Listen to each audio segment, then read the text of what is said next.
June 18, 1944. 6:37 p.m. Camp Hearn, Texas. The smoke hit them first. Thick, sweet, unmistakably rich. It drifted across the open yard in slow curls, weaving through the evening heat like a scent carried from another world. 32 German women stepped out of the transport truck, boots sinking into Texas dust, wrists trembling from exhaustion and the long Atlantic crossing. But the smell, God, the smell, stopped them cold. They stood there blinking, eyes adjusting to the low sun hanging like molten copper over the camp. Beyond the fences and guard towers, the source of the smoke revealed itself. American cowboys in sweat-stained denim, boots planted wide, turning massive ribeye steaks on a row of iron grills that stretched almost the length of a barracks wall. Not even German civilians had seen beef like this for years, but here in Texas, the enemy was grilling it for prisoners. Helene Bauer, 21, former auxiliary radio operator from Hamburg, gripped the strap of her cloth bag until her knuckles whitened. The size of the meat slabs felt absurd, unreal, like something from pre-war festivals or the pages of an American postcard her brother once smuggled home. The steaks glistened under the sun, edges charred, juices hissing as fat dripped into the flames. Behind her, one of the older women whispered, "Impossible. We haven't had meat in months." Another added, voice thin with disbelief, "Berlin ration cards barely give us potatoes now." But here, on the soil of their enemy, cowboys were flipping steaks as if feeding honored guests. A gust of wind rolled across the compound, lifting the women's thin hair and sending fresh waves of aroma over them. Pepper, smoke, salt, something sweet they could not quite name. It wrapped around their empty stomachs like a warm hand. A few women swayed lightly, just from the shock of smelling real food again. The cowboys didn't seem in any hurry. One whistled a tune. Another tipped his hat at an American guard walking past. A third, a tall man with a sun-cracked face, stabbed a ribeye with his fork, inspected the color, nodded with satisfaction and laid it gently onto a tray already piled with meat. Helene stared in silence. This couldn't be right. This couldn't be for them. Back in Europe, the world was splitting apart.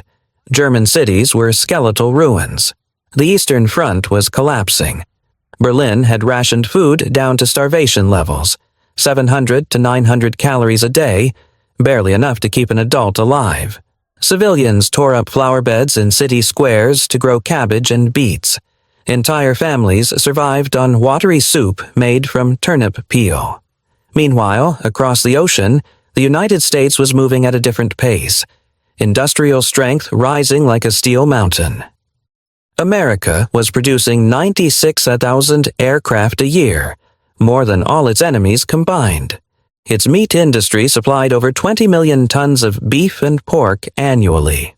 American farms ran with such surplus that they could feed their own troops fighting on two fronts, supply their allies, and still serve full meals to thousands of captured enemies. The contrast felt obscene. A female POW at the back muttered, "Why? Why would they waste this on us?" But nothing about the scene suggested waste. The cowboys treated it like routine work, the kind they'd done long before the war, seasoning, flipping, feeding hungry mouths because that was simply what decent men did in Texas. Across the yard, prisoners in denim blue work uniforms emerged from barracks, drawn by the smell, lining up calmly near the mess hall. The women stiffened. None had been prepared for this. They had expected the things propaganda promised: gruel, beatings, humiliation. Not steak, not men who looked at them with the indifference of ranch hands feeding the hired crew after a long day. One of the guards motioned toward the women. "All right, ladies," he said evenly. "Let's get you in line. Supper's almost ready." Supper, as if they were just people, not enemies, not prisoners from the collapsing Reich, just people who needed to eat. Helene felt her heart pound beneath her ribs. The sun lowered, painting the grills in gold and shadow, and for the first time since her capture, she sensed something far more destabilizing than fear. Not cruelty, Not threats, but abundance. A land so plentiful, so confident in its strength, that it fed the enemy with the same food Americans ate themselves. And somewhere deep inside, a thought she wasn't ready to admit took root. If America could feed its prisoners like this, what else about the war had been a lie? For a long moment, the women did not move. The smell of roasted beef drifted across the yard in slow, heavy waves, wrapping around their empty stomachs like a cruel trick. But instead of stepping forward, instead of lining up with the others, the 32 women froze, every instinct screaming that something was wrong. Helene felt the muscles in her neck tighten. She had expected starvation, humiliation, maybe even violence. But this impossible abundance, felt far more dangerous. No one spoke at first. Dust swirled around their boots, the cowboy grills crackled, and the last Texas sunlight sank low behind the barracks. It should have been a peaceful scene. A normal evening in the middle of America. A country that looked untouched by war.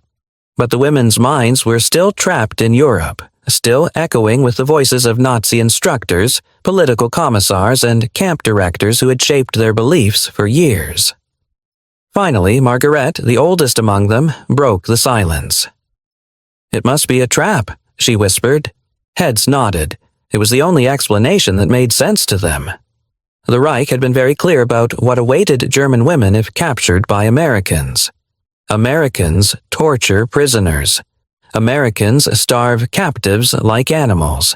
Americans experiment on women. Americans are racially weak, morally corrupt, desperate to humiliate Germans. These weren't rumors. These were phrases spoken with authority, blared from radio broadcasts, printed on posters, repeated in training halls. Women in the Luftwaffe Auxiliary Corps heard it so often that it became a kind of mental armor. Better to die in battle than fall into American hands. And now, here they stood in Texas, staring at ribeye steaks thicker than anything their families had seen since 1939. Ingrid pressed a hand to her stomach as it growled loudly, betraying her fear. She swallowed and whispered, "They want to poison us. They will watch to see who breaks first." The idea spread through the group instantly, like a spark thrown into dry grass. Another woman muttered, "This is not food, it is a psychological test." "We are being fattened like animals," someone else said. "They want us to lower our guard." Their voices overlapped, thin, brittle, trembling. No one dared take a single step closer to the mess hall. The steaks smoked behind them, hissing softly, filling the air with a smell so foreign and warm it almost hurt. Helene's mind flashed back to Berlin. Not the city she grew up in, but the burned-out shell it had become by 1944. She remembered walking along Unter den Linden and seeing women lined up for hours just to buy a few beets. She remembered her mother dividing a single potato into 3 portions, pretending she wasn't hungry. In the last months before her capture, entire neighborhoods survived on turnip peels and thin soups barely seasoned with salt. She had heard stories of families boiling wallpaper glue for calories. Her father once traded a treasured violin just to get a handful of barley.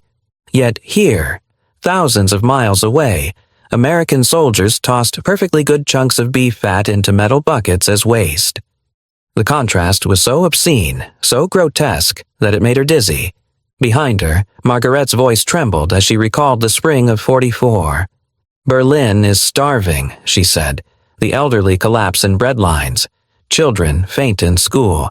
And we are prisoners, yet they offer us meat?" She shook her head violently. No, this cannot be real." The younger women looked at her as if she were the only anchor left, because if they accepted what they were seeing, not as trickery, not as manipulation, but as kindness, then everything they had ever believed about America would collapse in one blow. And belief was the only thing they still had. A guard approached from behind the fence, his posture relaxed, rifle slung loosely over his shoulder. "Ladies, supper's ready," he said. The women flinched.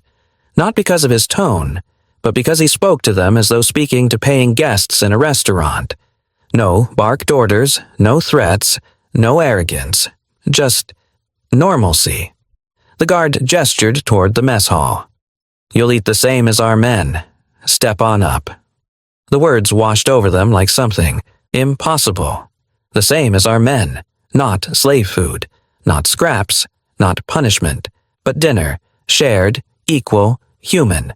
Helene's pulse quickened. Her mind raced to make sense of it. Why would America feed us well? Why would they waste their own food? Why treat us like humans? Her training offered no answers. Propaganda had prepared her for brutality, not generosity. A few women exchanged terrified glances. The situation was slipping out of their control. Kindness, real or perceived, was far more destabilizing than cruelty. Cruelty would have confirmed everything they expected. Cruelty was familiar. But this softness, this abundance, this strange American confidence, it felt unbearable. Somewhere behind the guards, a radio crackled from the administrative building. A news report drifted faintly across the yard. American GDP now surpassing the combined output of Germany, Italy, and Japan. Factories operating 24 hours a day. Record harvests. The women couldn't understand every word, but they understood the tone. America was not struggling. America was not starving. America was not desperate. America was winning, and winning with full plates.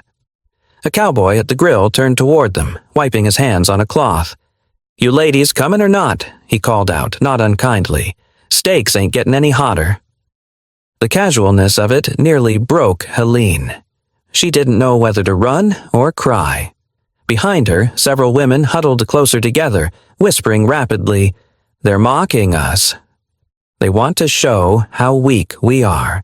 They want to see who behaves like an animal. They want us to beg." But nothing in the cowboy's posture suggested mockery. They weren't even looking at the women, just focused on seasoning and flipping meat like they would for a ranch crew after a long day's work. Helene felt something shift inside her. A terrifying thought, one she didn't dare voice, began forming at the edges of her consciousness. What if there is no trick? What if Americans simply feed their prisoners? The idea was so alien, so incompatible with everything she'd been taught, that her whole body tensed in resistance. If it were true, then she would have to question not only the Reich, but herself. She swallowed hard. The smell of beef clung to the back of her throat, rich and overwhelming. Around her, the women remained frozen, caught between hunger and fear, indoctrination, and the undeniable reality sizzling on the grill. For the first time since landing in America, Helene felt something colder than fear. She felt doubt. And for the women of Camp Hearn, that doubt marked the beginning of a new kind of terror. Because if America could feed its prisoners with generosity, what else about the enemy had they been wrong about? The women were still frozen in place when the nearest cowboy stepped away from the grill and walked toward them. His boots crunched softly across the gravel, his silhouette framed by the orange glow of the fire behind him. He wore a sun-faded shirt, sleeves rolled high on his forearms, and a Stetson hat that looked older than some of the prisoners. He didn't move quickly, didn't swagger, didn't angle himself to intimidate. Instead, he lifted his hands slightly, palms open, the universal gesture of, I mean no harm. "Ladies," he drawled, voice warm as the evening air. "Y'all need to eat. Nothing tricky here." The women stiffened, every muscle tightening in suspicion. They didn't understand all his words, but they understood his tone. Gentle, unhurried, almost fatherly. It clashed horribly with everything they expected American men to be. Cruel, mocking, dangerous. Helene exchanged a look with Ingrid. It was the kind of look that said, if this is an act, he's very good at it. Behind the cowboy, another man stepped forward. Tall, wide-shouldered, a strip of beef skewered on a long fork. He didn't say anything. Instead, he lifted the ribeye to his own mouth and took a slow bite. Chewed, swallowed. Then he shrugged as if to say, "See." Alive. He set the fork down, wiped his hands on a cloth, and returned to flipping steaks. The women were stunned into silence. No speeches, no mocking, just calm demonstration. Helene felt her breath catch in her throat. She had seen officers in the Luftwaffe explain dangerous tasks. She had seen German cooks taste-test soup in case supplies had spoiled.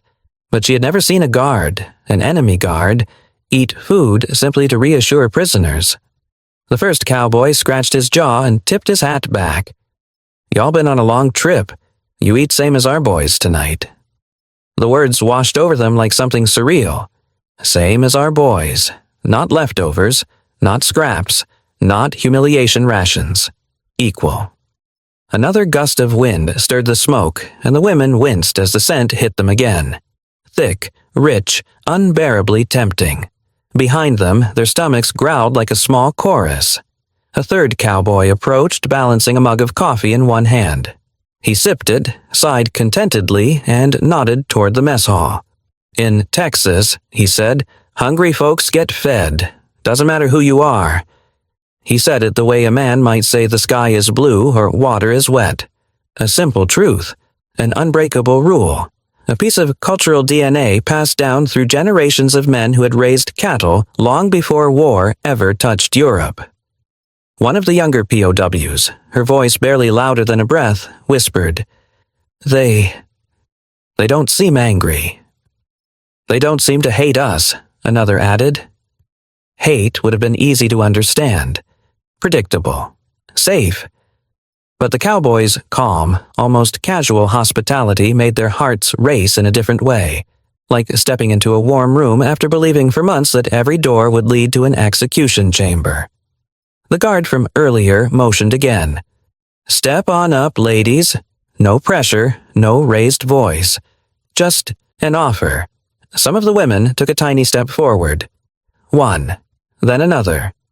Helene didn't move. She couldn't. Her mind swirled with contradictions. The Reich had promised torture. Berlin had promised chains. Her commanding officer had sworn Americans were animals. But these Texans? They were acting like neighbors, like hosts, like men who were feeding a harvest crew, not guarding enemy soldiers. To the Americans, hospitality wasn't strategy. To the women, hospitality felt like sorcery. A cowboy sitting on a crate near the mess hall took a long sip of coffee and called out, "Food's hot, sun's going down. Y'all better hustle or the flies'll get it first." The remark drew a few chuckles from the American guards. Even a few of the German women startled, because for half a second it sounded like something their uncles back home might have said. A simple human irritation with flies, nothing more. Helene finally took a step forward. As she did, one thought struck her with the force of a blow. This is how they see us. Not as enemies. Just as people who need to eat dinner. It was overwhelming. The women shuffled toward the mess hall in a hesitant line. They clutched their bags tight, watching every movement around them. But the Americans barely seemed to notice their anxiety. They were too busy working, carrying trays, pouring water, slicing bread, seasoning meat. Inside the mess hall, the scene was even more disorienting. Long tables, warm lights, plates already set, and on each plate, identical portions to those served to American GIs. Thick slices of beef, cornbread, mashed potatoes, a scoop of beans, and a small square of something that looked suspiciously like cake. Some of the women gasped aloud. Cake. Ingrid covered her mouth with both hands. "Gott im Himmel," she whispered. "This is for us." A guard overheard and smiled. "Sure is. Can't let y'all waste away on us." The women stared at him as if he had spoken an alien language. Americans had enough food to feed their prisoners cake. Cake. In 1944, while back home, German mothers scraped burned flour off the bottom of ruined ovens. Helene's knees felt weak. Across the room, the cowboy with the Stetson reappeared. He placed a tray on a table and leaned against the wall, arms folded, watching them with a kind of easy contentment. It wasn't arrogance, it wasn't pity. It was simply what a man felt when he knew he was doing the right thing. America, by that summer, was a machine of staggering abundance. Factories in Detroit, Chicago, and Pittsburgh roared day and night. Women in coveralls, Rosie the Riveters, were assembling bombers at an assembly line every hour. Farms across the Midwest produced more wheat, corn, beef, and milk than any country in history. The nation's GDP towered over the economies of the Axis, and every bit of that strength, the coal, the steel, the gasoline, the rations, was being used not only to win the war, but to uphold something older, the American belief that decency is not conditional. It wasn't softness, it wasn't weakness, it was confidence. A quiet strength so deep that it could afford to be generous. The German women didn't know any of this in detail, not yet, but they felt it instinctively. They felt it in the way the cowboys served them without hesitation. They felt it in the way the guards spoke to them with simple civility. They felt it in the warm food laid out on the table, steaming in the yellow light. Helene finally sat down. Her hands trembled as she touched the fork. A cowboy nearby noticed and said softly, "Ma'am, you're safe here." Safe. She hadn't felt safe since 1939. The women looked around the table, their disbelief slowly cracking under the weight of sensory reality. Generosity was not what they were prepared for, but generosity didn't care about fear. The first cowboy tipped his hat once more. "Eat up, ladies. Texas hospitality don't care what uniform you wore." And in that simple act, in that effortless kindness, the women of Camp Hearn began their first lesson in American truth. Kindness here wasn't a tactic, it was a way of life, and nothing in the world frightened them more than that. For a full minute, no one moved. The women sat at the long wooden tables, hands hovering over forks, eyes locked on plates that looked like artifacts from another life. Steaming beef, warm bread, potatoes whipped smooth, beans cooked slow with onions and spices. The smell alone felt like it could shatter them. Helene's throat tightened. She stared at the slice of ribeye in front of her, its edges crisp, the center soft, pink, and glistening. Her hand trembled as she lifted her fork. Around her, chairs creaked as the other women struggled to steady themselves. It was Ingrid who finally whispered what all of them were thinking. I don't remember the last time I saw real meat." No one answered. They didn't have to. They all shared the same memory. Long ration lines, hollow faces, soup so thin you could see the bottom of the pot, mothers lying to their children by saying they had already eaten. And now, this. Helene brought the fork to her lips. The moment the meat touched her tongue, her eyes flew open. The taste was overwhelming. Salt, fat, the faint sweetness of smoke. But it wasn't the flavor that undid her. It was the memory that slammed into her so hard she nearly fell from her chair. She was 8 years old again, standing in her grandparents' farmhouse kitchen in Bavaria, her grandmother humming while stirring a pot of stew, the smell of beef filling the room, her father laughing as he carved Sunday roast, her mother brushing flour off her apron. A world that felt warm, safe, intact. A world that no longer existed. The fork slipped from her fingers. Her breath hitched. And then, it came. A sob, sudden and violent, tore out of her chest. She covered her mouth with both hands, shoulders shaking. The other POWs jerked their heads toward her, startled, then terrified, because if one of them broke, what did that mean for the rest? Helene tried to breathe, but the memories kept hitting her one after another. The bombings, the hunger, her father's gaunt face, her mother dividing half a potato into 3 slices. And then, this, a warm meal in the enemy's country, a kindness painful enough to feel like cruelty. The sound of her crying spread through the room like a fracture running through ice.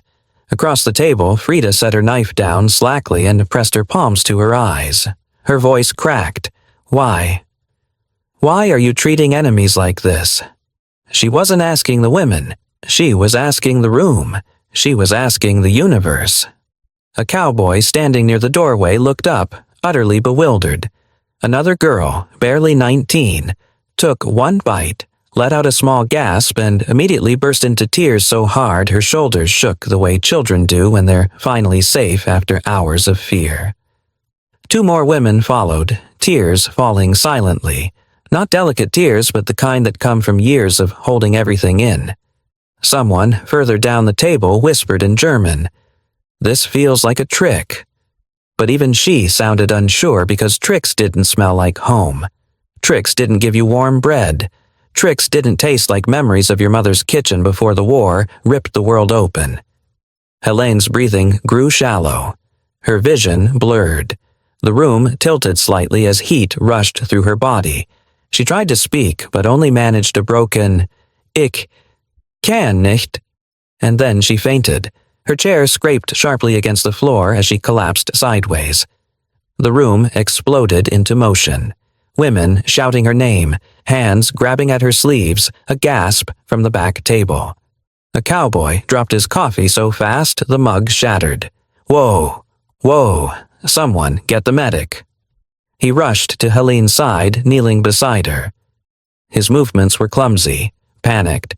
Not the careful choreography of a torturer, but the frantic worry of a man who genuinely feared for her safety. "Ma'am?" he said softly, tapping her cheek. "Hey, can you hear me?" His drawl, normally slow and steady, now wavered with concern. The medic arrived within seconds, pushing through the crowd of trembling POWs.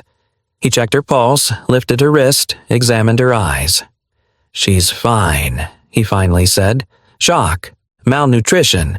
Probably hasn't eaten real food in months." The cowboy exhaled with relief. "Lord have mercy," he muttered. "We were just trying to feed him." Another cowboy, standing helplessly with his hat in his hands, spoke into the stunned silence. "Ma'am, it's just dinner. Just dinner." But to these women, it felt like the collapse of everything they had been taught. One of the guards helped lift Helene back into her seat. As she slowly regained consciousness, her first instinct wasn't to pull away or scream. She reached for the table, fingers brushing the edge of the plate as if to confirm it was still real. More women began eating, though their hands shook so badly some could barely keep hold of their forks. Tears streamed down faces that had learned to stay stone-hard since 1940. Some took small bites, others devoured their food with desperate, trembling urgency. A few sobbed after every swallow, as if each taste reminded them of everything they had lost and everything they were now being offered by the very people they had been told were monsters. The room filled with soft weeping, forks clinking gently against plates, and the low hum of cowboys murmuring reassurances they didn't know how to give. Frida, cheeks streaked with tears, lifted her head and asked again, this time directing her voice at the cowboy nearest her. Why are you treating enemies like this?" The cowboy hesitated. He wasn't used to explaining Texas values in words. He scratched his chin, searching for something simple, something true. Finally, he spoke. "Well, ma'am, in Texas, when folks are hungry, you feed 'em, enemy or not." The women stared at him as if he had spoken a foreign language. Maybe he had, because that sentence, gentle, uncomplicated, honest, struck harder than any bullet, any threat, any battle. It was a truth delivered so plainly, it cracked whatever remained of the armor they had carried across an ocean. One by one, the POWs lowered their heads over their plates, tears dripping onto the warm food, not because of fear, not because of danger, but because kindness, this deep hurt. It hurt in the places where memories of home still lived. It hurt in the places war had hollowed out. Helena finally stopped crying long enough to take another bite, and as she chewed, a thought whispered through her mind, quiet, trembling, undeniable. This country, this enemy, is nothing like what we were told. And that realization, far more than hunger, far more than fear, was the thing that truly broke them. The next morning, the women woke before the bugle sounded. They had barely slept. Some lay awake replaying the taste of the meal. Rich, smoky, impossibly tender, trying to make sense of it. Others stared at the ceiling of the barracks, listening to the distant hum of trucks and the rhythmic clanging of pots from the mess hall, wondering if the previous night had been a hallucination born of hunger. Helene sat on the edge of her bunk, clutching the small notebook she had smuggled from France. She hadn't written in it since her capture. Nothing had seemed worth recording. Not the fear, not the humiliation, not the endless transport. But now her fingers trembled as she opened to a blank page. She wrote only one line. "The enemy is feeding us better than our own country." The words looked impossible on paper, wrong, treasonous, and yet undeniably true. Outside, dawn spilled across the Texas plains in soft pink and gold. A thin mist hovered over the fields beyond the fences where cattle grazed lazily, tails flicking at flies. A truck rumbled past, carrying bags of flour and crates of fresh vegetables toward the kitchen. Food. Always food here. Food everywhere. As the women filed out of their barracks for roll call, they passed a group of American soldiers heading to the trucks for transport duty. The men looked tired but well-fed, laughing among themselves about letters from home. One carried a photograph tucked into his breast pocket, a wife holding a baby. Another had a lunch tin, stuffed so full the lid barely stayed shut. It struck the women with the force of a blow. Even the men going into danger ate better than German civilians. The thought lingered like a shadow. After roll call, the women were escorted to the yard for morning routine. The cowboys from the night before were already at work, cleaning the grills, stacking firewood, sipping from metal cups of steaming coffee. One spotted them and tipped his hat in recognition. "Mornin', ladies." Some of the women murmured replies. Others ducked their heads, unsure how to respond to friendly gestures from men they were still trying to understand. But the cowboys didn't seem offended. They were too busy working, moving with the efficient, unhurried rhythm of men who had spent their lives outdoors. Helene watched them quietly, something shifting inside her. These men didn't look like the monsters propaganda had promised. They didn't leer or threaten. They didn't enjoy power or punishment. They simply worked, cleaning, cooking, repairing fences, feeding prisoners, because that was their job, and because something deeper than orders guided them. A cowboy with a scar across his jaw caught Helene staring and nodded politely. "You sleep all right? Food didn't upset your stomach, did it?" She blinked, startled. "No. It was good," she managed in halting English. He grinned. "Well, we got more coming tonight. Pork ribs. Y'all never had Texas ribs? You're in for a treat." She couldn't respond. Her throat felt too tight. The amount of food they fed their enemies, the effort they put into preparing it, the casualness of it all. Nothing in her upbringing could explain it. Later that morning, during chores in the women's compound, Margaret sat on a bench with her tin cup of water, staring into the distance. She had lived through the worst of Berlin's hunger. She had watched people fight in the streets over rotten potatoes. She had seen mothers trade family heirlooms for a few onions. She whispered to Helene, voice hoarse, "Chung ta tua kong fai vi sung ma vi ho ma bang long han ai." Helene closed her eyes, the words settling heavily in her chest. Back in Germany, they had been told that weakness was fatal, that mercy was a flaw, that compassion was a disease. But here, on the other side of the world, they found an enemy who considered mercy a strength, a weapon even, a kind of quiet power Germany could never match. That afternoon, the women were assigned to laundry duty near the main yard. From where they worked, they could see the camp's internal road leading toward the gates.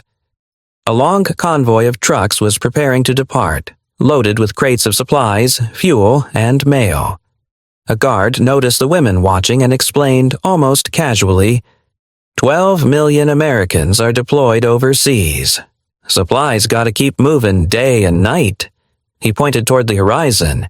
"Factories back home don't sleep. Rosie the Riveter's probably beating her hammer as we speak." Helene remembered the American posters she'd seen in occupied France.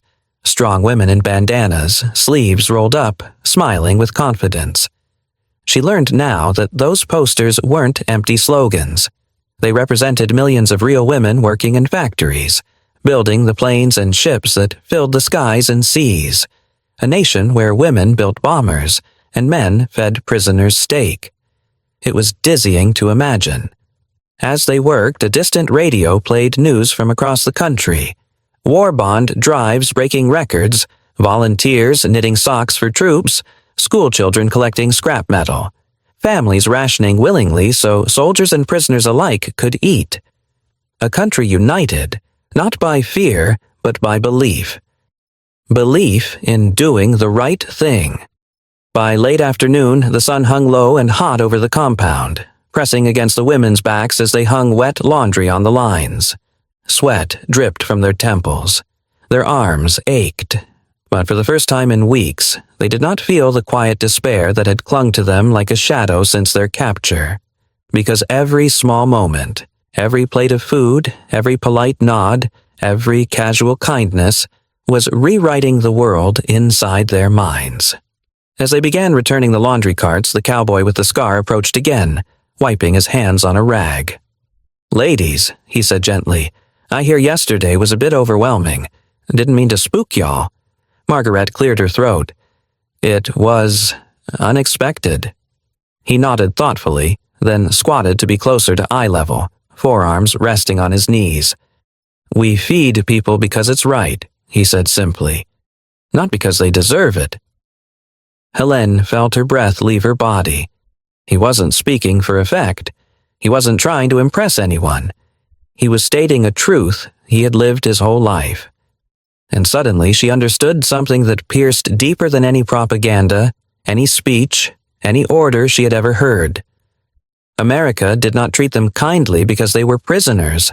America treated them kindly because America believed kindness was strength. In a broken voice, Frida whispered, "We were taught that mercy is weakness." The cowboy shook his head slowly. "No, ma'am. Mercy's what keeps a man human." The women fell silent. Some looked away to hide their tears. Others stared at him with open disbelief. A few, very few, allowed themselves to smile. As the cowboy stood and tipped his hat before returning to work, Helene opened her notebook again. On a fresh page, she wrote, "If this is America, then we never understood our enemy at all." For the first time since the war began, she felt a faint tremor of something she hadn't allowed herself to feel in years. Hope. A fragile, bewildering hope, born not of victory but of witnessing an enemy whose strength came from compassion more powerful than bullets. And somewhere deep inside her, a truth settled like a seed in warm soil. This generosity, this decency, this quiet confidence was the real power of their captors. The moral force Germany could never defeat. The words of the cowboy, "We feed people because it's right," hung in Helene's mind long after he walked away. It was as if the sentence stayed suspended in the warm Texas air, drifting with the dust and sunlight, settling gently into the cracks of everything she once believed. For the rest of the afternoon, she carried the thought with her, feeling it shift something deep inside her chest. As she and the other women folded laundry, swept walkways, and rinsed metal cups under the outdoor pumps, she began seeing the camp and the country beyond its fences with new eyes. Because in that moment of moral awakening, another truth began to take shape. America wasn't just winning the war with weapons. America was winning it with its way of life, and the women could feel it everywhere. The landscape of a different world. From the yard where the women worked, the horizon stretched endlessly, flat, open, golden. Helene had never seen land like this. In Germany, everything was crowded. Villages pressed against villages, fields carved into careful patches, forests cut down to feed war industries. But here, in the middle of Texas, the land looked limitless. Windmills turned slowly in the distance. Herds of cattle moved like dark waves across the grass. and scattered across the plains were farmhouses with smoke rising quietly from chimneys, signaling dinners being cooked in kitchens untouched by bombs. It stirred something old inside her. Ingrid said softly, "It reminds me of childhood. Before the war. Before everything changed." Helene nodded. "It feels like stepping into a memory." But it wasn't a memory. It was real. This was America in 1944, a nation that still sat down to dinner. Late in the day, the women were taken to the far side of the yard to collect linens. Beyond the wire, they could see the lights of a ranch house 2 miles away. Through the windows, framed by dusk, silhouettes gathered around a table. Parents, children, perhaps a grandparent, heads bowed in prayer before supper. The simplicity of it hit Helene harder than any act of kindness yet. A family, together, safe, eating a full meal, laughing, living. Back in Germany, families ate in bomb shelters, if they ate at all. The women watched in silence, each lost in her own thoughts. For the first time, none of them felt like crying. They felt something quieter, deeper, longing. Margaret spoke softly. "It must be something. To live in a place where dinner tables are still whole." No one corrected her. She wasn't commenting on wealth. She was mourning what her own country had lost, and appreciating what her captor's country still had. America's strength was more than steel. Throughout the camp, loudspeakers played faint radio broadcasts. Snippets drifted across the yard. War updates, Red Cross messages, and reports about factories in Detroit hitting new production records. One clip mentioned a town in Illinois where every family had someone serving overseas. Another celebrated women working 12-hour shifts in shipyards. 12 million American soldiers deployed. Millions of women. Rosie the Riverside, Rosie the Welder, Rosie the Riveter, keeping factories alive. And the country still found room to feed prisoners steak. It was astonishing. Helene tried to imagine such unity in Germany. She couldn't. She had never seen it. She had seen fear. She had seen rationing. She had seen desperation and propaganda. But she had never seen the kind of confidence America seemed to radiate effortlessly. The confidence of a nation that believed in itself. A nation that trusted its own people. A nation that didn't need cruelty to prove strength. The contrast pressed down on her like a revelation. The quiet power of 1940s America. As dusk deepened, the cowboys finished stacking wood for the next day's cooking. One sat on an overturned bucket, sipping coffee from a tin cup. Boots crossed comfortably, shoulders relaxed. Another sharpened a knife, humming a tune that drifted lazily across the yard. They weren't bags packed, eyes fixed on a place they never thought would mean anything to them. Helene held her small notebook to her chest, the same one she had written in on her first morning here, and now, one final entry filled the last page. "We came as enemies. We left with a different truth." She closed the book gently, as if closing a chapter of herself she didn't know existed before stepping onto American soil. Leaving a land that had changed them as the trucks rolled toward the gate.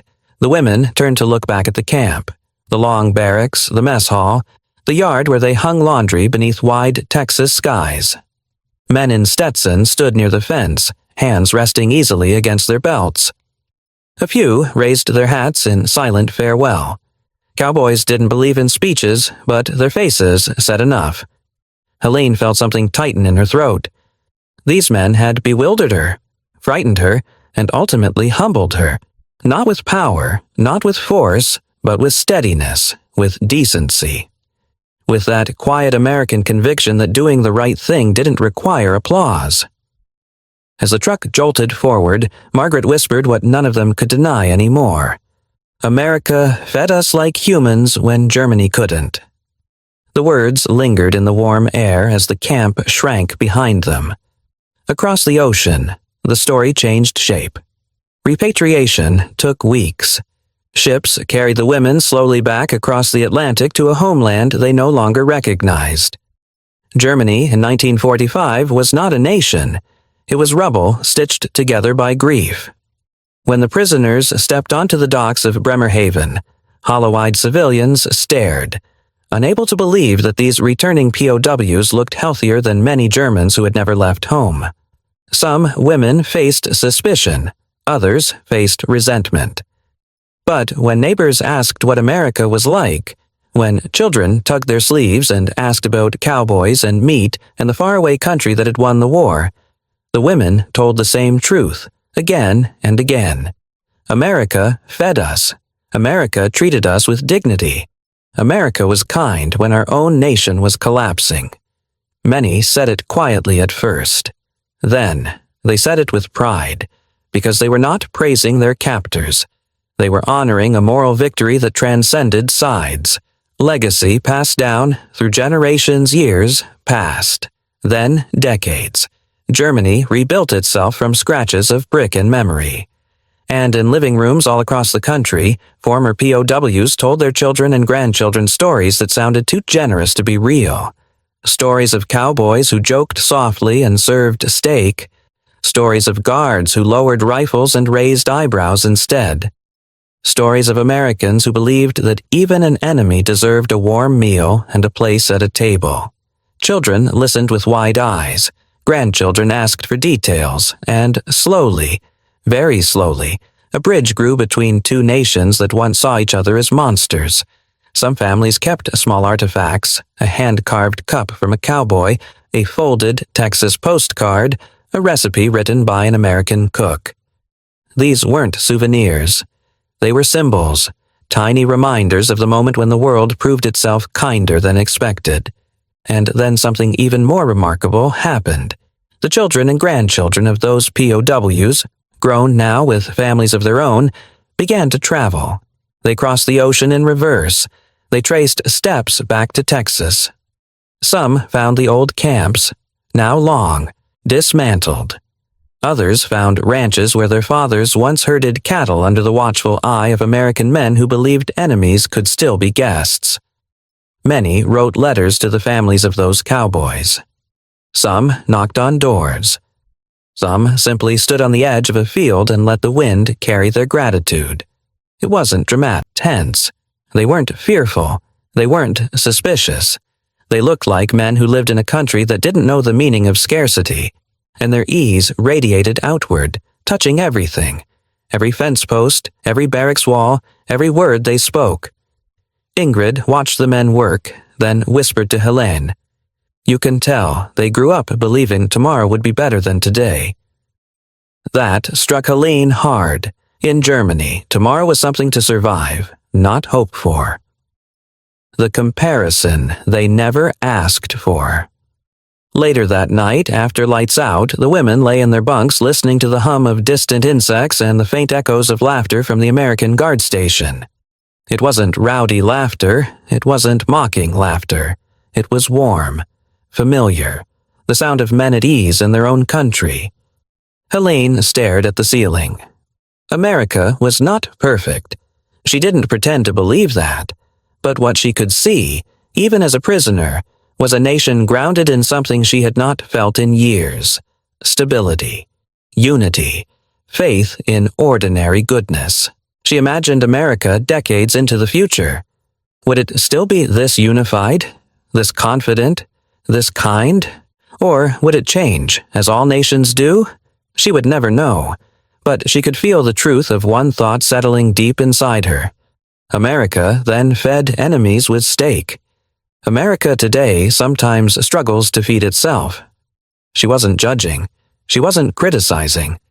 It was simply the contrast between the world she saw in 1944 and the world she imagined from whispers of a future she could not yet know.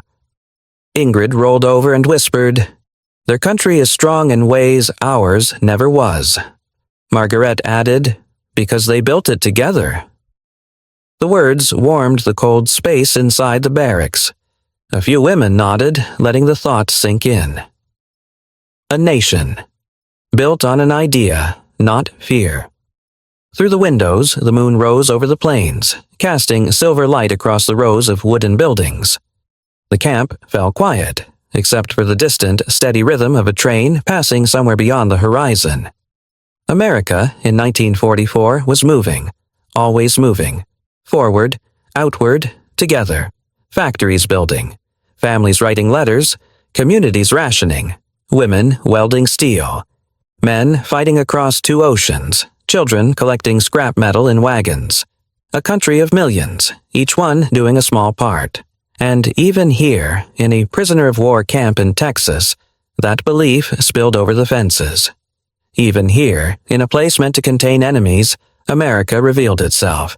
Not with violence, not with arrogance, but with generosity so steady and casual it hurt to look at. The quiet wish. As Helene closed her eyes, she realized the strange truth hidden in her thoughts. She didn't envy America's power. She envied America's spirit. Behind her, another woman whispered what they were all secretly thinking. Gian hunwoch, may nige nai kolai tin than 1940s. And somewhere deeper in the dark, cha ong ho ja lam juoch nhung ju fi thuong. The barracks settled into silence, but the feeling lingered long after, the bittersweet recognition that they had glimpsed a version of America that was both powerful and profoundly kind. A version of America worth remembering, a version worth longing for, a version that, even for the enemy, felt like hope. The day the transport trucks arrived to take them away, the air over Camp Hearn felt strangely still, too still for Texas. No wind, no shifting dust, only the soft hum of cicadas in the grass beyond the wire. The women stood in a quiet line. It wasn't political, it was personal. A message for the America of today. If you listen closely, you can still hear their voices, German prisoners who left the war with a story they never expected to tell. Kindness is America's greatest strength. They said it not because America was perfect, not because America was flawless, but because America, at its best, chose mercy over fear, dignity over hatred, humanity over revenge. And the generation that carried those values, the greatest generation, did more than win a global war. They won the moral war. They proved that character could be stronger than ideology, that decency could shake propaganda to its core. What those POWs carried home was not humiliation, it was admiration. What they passed to their children was not bitterness, it was gratitude. What they remembered most was not the barbed wire, it was the barbecue smoke drifting across a Texas evening. The final truth they brought home. Years later, in a small German town, an elderly woman who once sat trembling before a plate of steak in Camp Hearn told her grandson, "I thought I knew America. I was wrong. They showed me what humanity really looks like." And for everyone who hears this story today, for every American watching, remembering, comparing then to now, her words become a quiet reminder. This is who we were. This is who we can be again.